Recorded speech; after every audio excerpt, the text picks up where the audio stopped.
அன்பான மக்களே, நம்மளோட மகாநதி சீரியலில் வந்து இன்றைக்கி எபிசோடில் வெண்ணிலாவுக்கு உயிர் இருக்குங்க. நான் கூட என்னமோ ஏதோ நினச்சி நேற்றுக்கு எபிசோட்லலாம் பயங்கரமாக வந்து பயந்துட்டேன். வெண்ணிலாவுக்கு உயிர் இருக்குது, அது வரைக்கும் கொஞ்சம் சந்தோஷம். எனக்கு தெரிஞ்சு ஹாஸ்பிட்டலில் போய் அட்மிட் பண்ணுறாங்க. அட்மிட் பண்ணிவிட்டு அங்கே போய் 2-3 நாள் கழித்து அவங்க வந்து டிஸ்சார்ஜ் ஆகி வீட்டுக்கு வந்துடுவாங்க அப்படிங்கிற மாதிரி தான் எனக்கு தோணுது. அந்த மாதிரி இருந்தால் நல்லாயிருக்கும் அப்படிங்கிறதான். ஏன் அப்படின்னா, இப்போ விஜய் வந்து வீட்டுக்கு போகிறாரு. விஜய் காவேரி வந்து பேசிட்டு போயிட்டாங்களே, அதை அப்புறம் பேசலாம். இப்போ வெண்ணிலா மேட்டரில் வந்துட்டு வெண்ணிலா வந்து கீழே தள்ளி விட்டோன்னே அவங்க மாமா வந்து கொஞ்சம் ஸ்ட்ராங்காக காட்டாமல் விட்டாங்களோ அப்படின்னு சொல்லி எனக்கு தோணுச்சு. யாரை பார்த்தீங்க அப்படின்னா, வெண்ணிலாவோட மாமா, தாய் மாமா இருக்கார்ல, அவர் வந்து இப்போ பசுபதி தள்ளி விட்டேன்னு ஒரு நெஞ்சு சட்டையை பிடிச்சி, ஏன்டா அப்படி கீழே தள்ளி விட்ட அப்படின்னு உன்னை நம்பி வந்ததுக்கு அப்படின்னு கேட்டிருந்தா நல்லா இருந்திருக்கும். அவர் வந்து என்ன பண்ணிட்டாரு, கூச்சு சுபாவம், அதை பயந்த சுபாவமாக வந்து ஐயோ என்னங்க இப்படி பண்ணிட்டீங்க அப்படிங்கிற மாதிரி வந்து அவருக்கு வந்து கொடுத்துட்டாங்க. அதனால் வந்து ஒன்றுமே பண்ண முடியல. அதனால் வந்து அது ஒரு மாதிரியாக இருந்தது அந்த இடத்துல.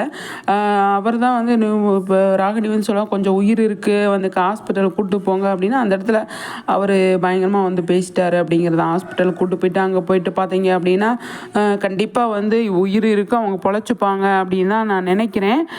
அப்படி கொண்டு வந்தால் தான் நல்லாயிருக்கும். பார்ப்போம் எந்த மாதிரி கொண்டு போகிறாங்க அப்படின்னு சொல்லிட்டு. ஆனால் மகாநதியில் நம்ம நினைக்காததெல்லாம் நடந்துக்கிட்டு இருக்குங்க. நிறைய விஷயங்கள் நடந்துகிட்டு இருக்குது அப்படிங்கிறதுல எந்த ஒரு மாற்று கருத்துமே கிடையாது. இப்போ வெண்ணிலாவோட கேரக்டரை எந்த மாதிரி கொண்டு வராங்க அப்படிங்கிறதான்.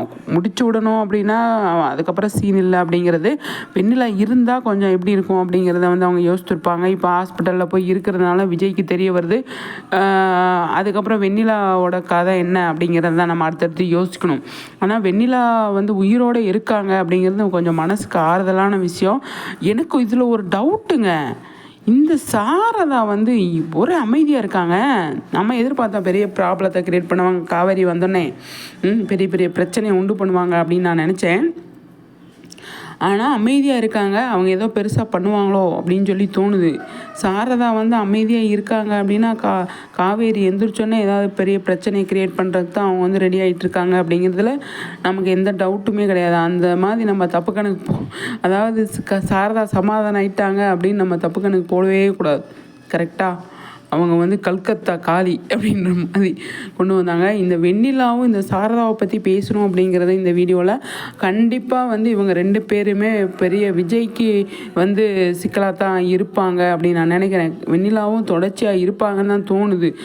ஹாஸ்பிட்டலில் அட்மிட் பண்ணியிருக்காங்க. அவங்க வந்து ஹாஸ்பிட்டலில் போயிட்டாங்க அப்படின்னா கொலை முயற்சி அப்படிங்கிறது இவங்களால் அவர் தள்ளி விடலை, ஆனால் இவரால் தான் அப்படிங்கிற மாதிரி வந்து கொண்டு வந்துட்டாங்க. அந்த பழியிலேருந்து இவரை விஜயை காப்பாற்றணும் அப்படின்னா வெண்ணிலா வந்து உயிரோடு இருந்து தான்